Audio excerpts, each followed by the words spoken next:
Hello YouTube. Today I'll be going over my legacy deck, Punishing Jund. So Jund is an attrition-based deck, which means it does a lot of one-for-one trading with your opponent's resources, as well as easily removing creatures and disrupting your opponent's hand. It has a favorable matchup against the majority of the quote-unquote fair metagame, which means decks that use creatures and try to win playing normal Magic, although it can hold its own against unfair deck with the hand disruption it has to take apart whatever they're planning.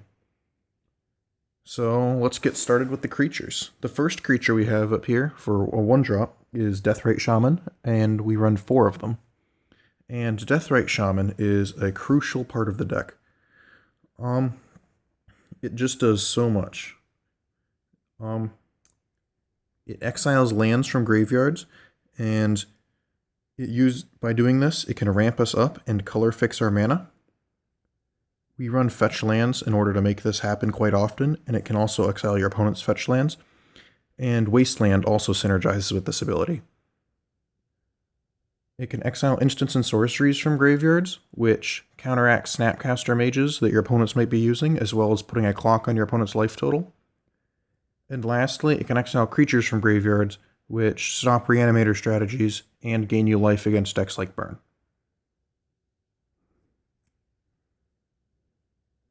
The next creature we have for a 2-drop is Dark Confidant. Dark Confidant is really what lets the attrition playstyle work, because it's almost like Phyrexian Arena on a creature. There we go. It lets us effectively draw 2 cards per turn, and with running 23 lands, about a third of the time we'll be just getting a free card, and the rest of our cards are so low converted mana cost that the life loss really doesn't matter that much. But this also is a 2-drop with 2 attack, so it also pokes in for damage every now and then, and we can use it to block, or if your opponent blocks it, then we just stop the life loss from drawing too many cards.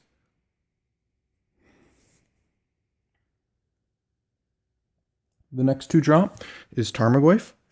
Tarmogoyf is probably just one of the best value creatures in Magic power and toughness wise.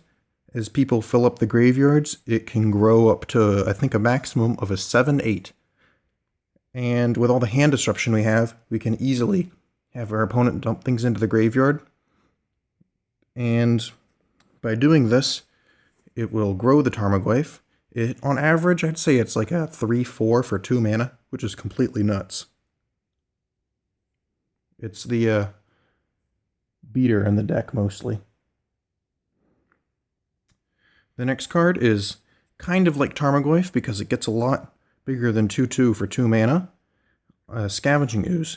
It disrupts any graveyard-based strategies, as well as gaining us a small amount of life against Burn, and growing in size to make it comparable to a Tarmogoyf in beating.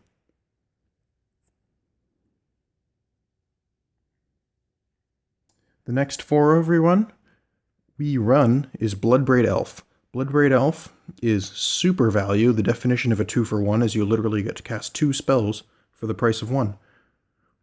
The hasty part of it makes it a good attacker with 3 power, and then as you cast it, even if it gets countered, you get to cast another spell which your opponent also has to counter. And a lot of the times this ends up being a second creature, like Tarmogoyf or Dark Confidant or anything we just went over, or a removal spell, or a discard spell like Hymn to Tourach, which is the Dream. We'll go over those later.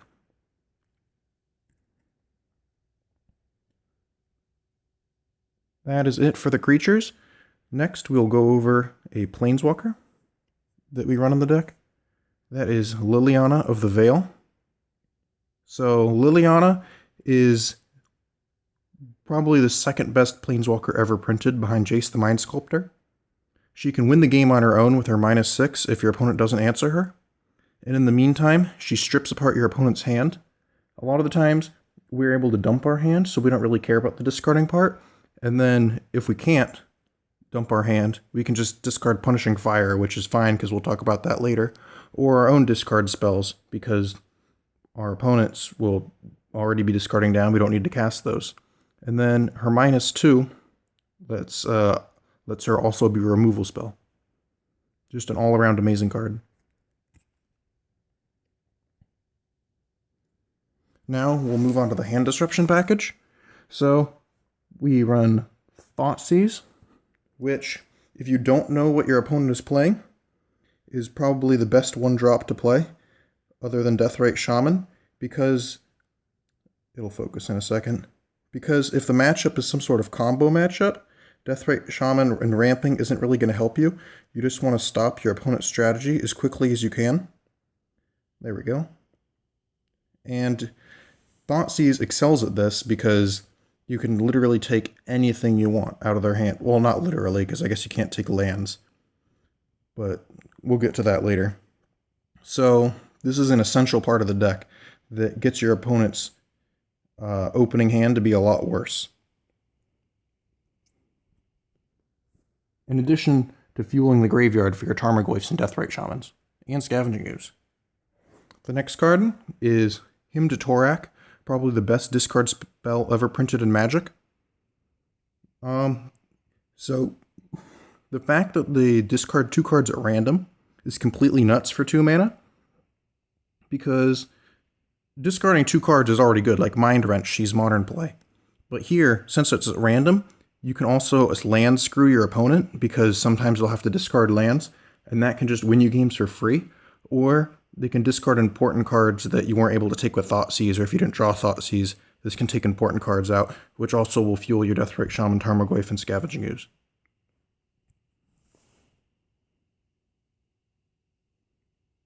Now moving on to removal spells and burn spells. Forked Bolt. This is a flex slot. You can play a lot of different cards here. I liked Forked Bolt over Lightning Bolt because there's very few creatures that die to 3 damage that don't die to 2 damage that we can't kill with Abrupt Decay already. So here, Forked Bolt can still go face, unlike Toxic Deluge. It only costs 1 mana, so I don't have to devote a whole turn to it like Toxic Deluge. And in addition to being able to kill Deathrite Shaman and flipped Delvers, you can also kill 2/1/1 elves, again in the elves matchup or the goblins matchup. So it's a very, very versatile card, and that's what makes me like to put it in the deck. The next card is the namesake of the deck, Punishing Fire, hence Punishing Jund. So this is what makes our fair matchup so good. It's just a recurring removal spell that we can get back with Grove of the Burnwillows.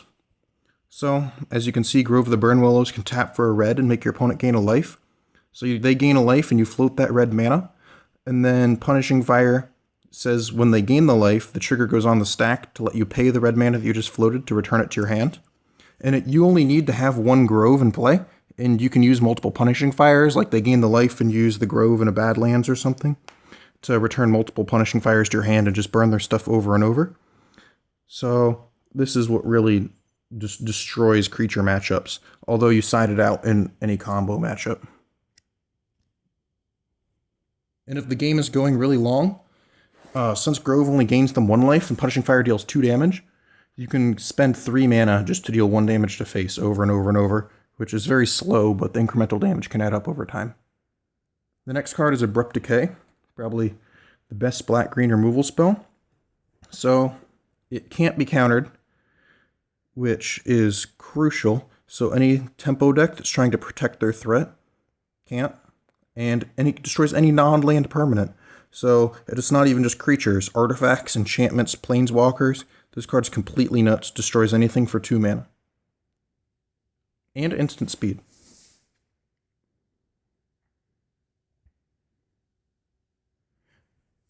The next card is another flex slot. It's one of Kolaghan's command. So I really like this card because in addition to being a small amount of burn, it also does the 2 damage, which I just talked about is fine in Legacy. Destroying artifacts is very good in a majority of matchups. I wouldn't say, okay, maybe not a majority, but it's good in Painter. It's good against Affinity. It's good when anybody sides in Pithing Needle against your Deathrite Shamans. It's just an all-around great card with just those 2 effects. But then even, it also has discard a card, which is very relevant all the time. Just instant speed, end of their draw step, make them discard it. Or you can return a creature card from your graveyard to your hand. So if you're both in top decking mode and they destroy your Tarmogoyf, Kolaghan's command can, at the end of their draw step, make them discard their draw and get your Tarmogoyf back. This card's awesome. I love it. And for the mana base, we run 8 fetch lands, which is 4 Verdant Catacombs. Verdants are good because they get both of the duals we play, Badlands and Bayou, and it also gets both of the basics that we play, 1 forest and 1 swamp. 3 Bloodstained Mire. It also gets both of the duals that we play, and if we're getting a basic, we have more black mana symbols than green mana symbols in the deck, so I like to get a swamp majority of the time. And that's why we play 3 Bloodstained Mires, and then only 1 of the next land, which is Wooded Foothills. Wooded Foothills also gets both of the duals that we play, and it can get the basic forest if we need it to. The reason you're the basic forest and the basic swamp, the reason that we don't play basic mountain is because if the only times you're going to need basics are against Blood Moon and against Price of Progress. And for Blood Moon, you're already going to have your mountains, so it doesn't matter. And against Price of Progress, you're going to be wanting green mana normally to fuel your Deathrite Shaman and your Scavenging Ooze life gain. So the red mana, maybe you'll need 1, but you can always Wasteland away your Badlands or your Grove that you're using later when they try to play the Price of Progress. We play 4 Grove of the Burnwillows to fuel our Punishing Fires.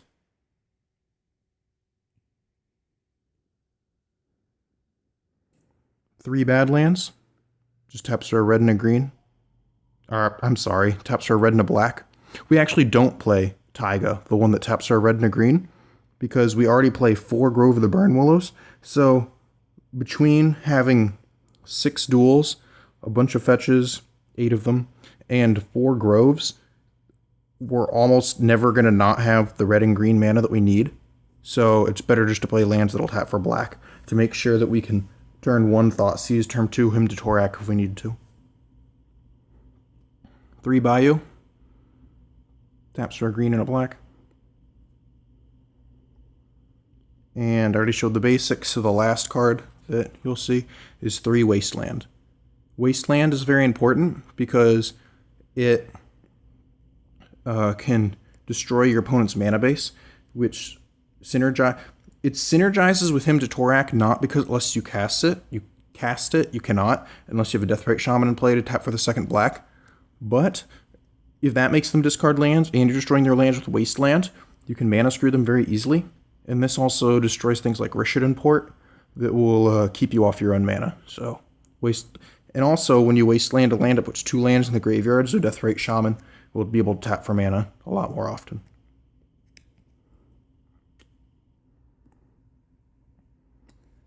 And that's it for the main deck. Now we'll be moving on to my sideboard. The sideboard can change a lot depending on your own meta.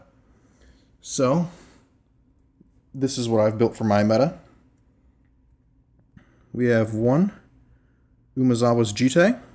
So Jitte is mostly for the burn matchup because every time you attack, it gains you 4 life. But you can also side it in for things like elves and goblins, any deck that plays a lot of little garbage guys, so you can ping them off with the -1/-1. 1 Duress. Duress is also good for the burn matchup because Thoughtseize is shocking yourself when you use it, but it also comes in against the combo matchup and synergizes with the surgical extractions that we'll see later by putting the crucial cards in the graveyard.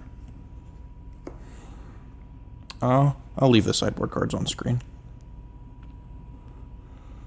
Next, we have 2 Toxic Deluge. So Toxic Deluge is a very good card against decks like elves and goblins, and actually, it's because it wipes their board. And you might say, well, Golgari Charm is just as good against those decks and also more versatile. But the reason we don't use Golgari Charm is because Monastery Mentor is increasing in popularity, and Toxic Deluge can kill the Monastery Mentor, and the Golgari Charm cannot.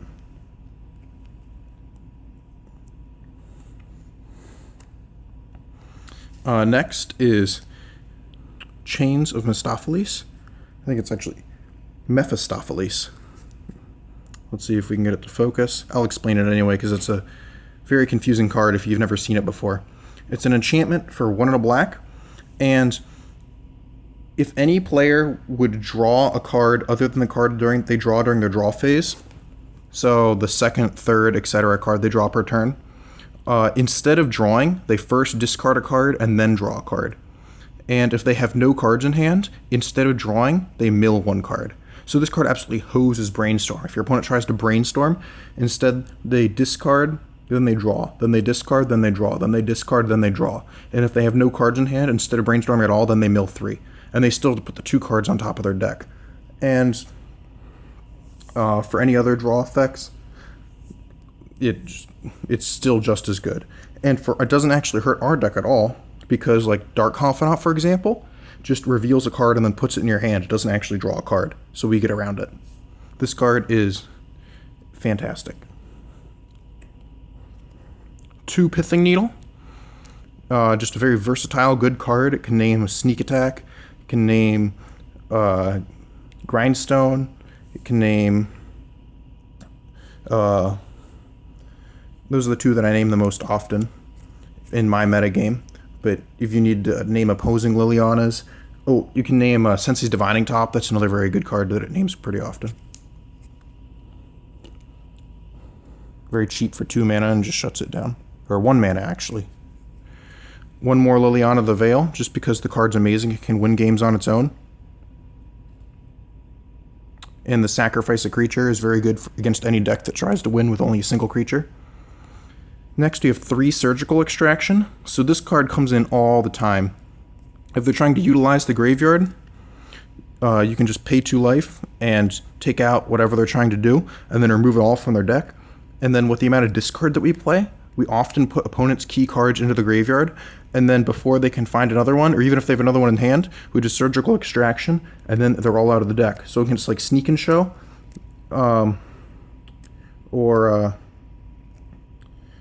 Sneak and Show. We can just put Emrakul and Grizzlebrand in the graveyard, and Emrakul in response to the trigger. Surgical it, Grizzlebrand, Surgical it, they have no win condition.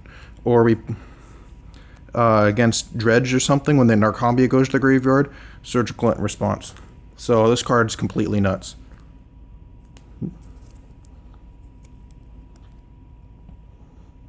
I'll just put on top of the Deluges. Next, we have 1 Red Elemental Blast. So this card comes in just a few matchups, and that's why there's only 1. It counters Sneak Attack, not Sneak Attack, I'm sorry, the other one, Show and Tell. It counters Show and Tell. It destroys Jace the Mind Sculptor. And it counters a Brainstorm that they try to use at a key moment before a discard spell. So it's okay. Destroys Delvers and Flip Delvers. Leyline of the Void, just another graveyard hate card, kind of like Surgical Extraction.